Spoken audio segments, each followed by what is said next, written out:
ایک تاریخی اقدام میں امریکی کانگریس نے امن اور ہم آہنگی کے فروغ میں اپنے کردار پر زور دیتے ہوئے اسلام کو ایک بڑے مذہب کے طور پر تسلیم کرنے کی طرف ایک اہم قدم اٹھایا ہے۔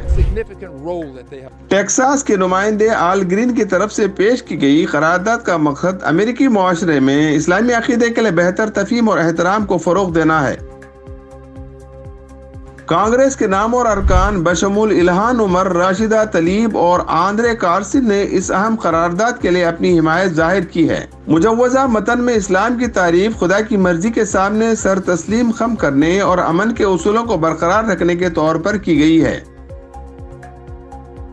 قرارداد میں قرآن پاک کی جامعیت کے پیغام کو بھی اجاگر کیا گیا ہے۔ مسلمانوں اور غیر مسلموں کے درمیان مکالمے اور افہام و تفہیم کی حوصلہ افزائی کی گئی ہے۔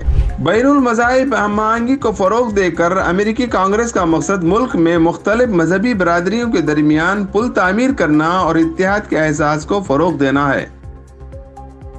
قرارداد میں امریکہ میں مسلمانوں کی آبادی کا تخمینہ تقریباً 3.5 ملین ہے، جو ملک کے کثیر الثقافتی تانے بانے میں ان کے عقائد اور طریقوں کو تسلیم کرنے اور ان کا احترام کرنے کی اہمیت کو ظاہر کرتا ہے۔ یہ تاریخی فیصلہ امریکہ کی تنوع کو اپنانے اور مذہبی آزادی کو فروغ دینے کے عزم کی عکاسی کرتا ہے۔ ثقافتیں اور عقائد یا افراد ایک مربوط معاشرے میں ضم ہونے پر امریکہ کے موقف کو تقویت ملتی ہے۔ یہ سب کے لیے ایک زیادہ جامع اور ہم آہنگ معاشرے کی تعمیر کی جانب ایک امید افزا قدم کی نشاندہی کرتی ہے۔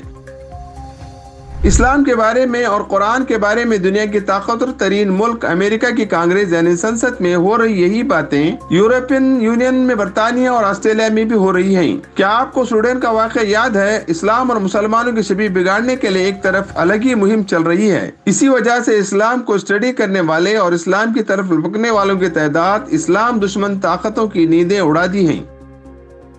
اب دیکھو، ایک طرف ملحد سلمان قرآن کو جلا کر قرآن کی توہین کرنے کی کوشش کر رہا تھا، اسی وقت احمد علوش نے پر حکمت طریقے سے بائبل اور تورات کو جلانے سے رک کر ایک ایسا کام کیا کہ سویڈن سرکار کو سوچنا پڑا کہ وہ مقدس کتابوں کی بے حرمتی کے قانون کو تبدیل کرے۔ اب حالات یہ ہیں کہ اسلام کی دشمنی کرنے والوں کی حرکتوں سے اسلام پھیلتا جا رہا ہے۔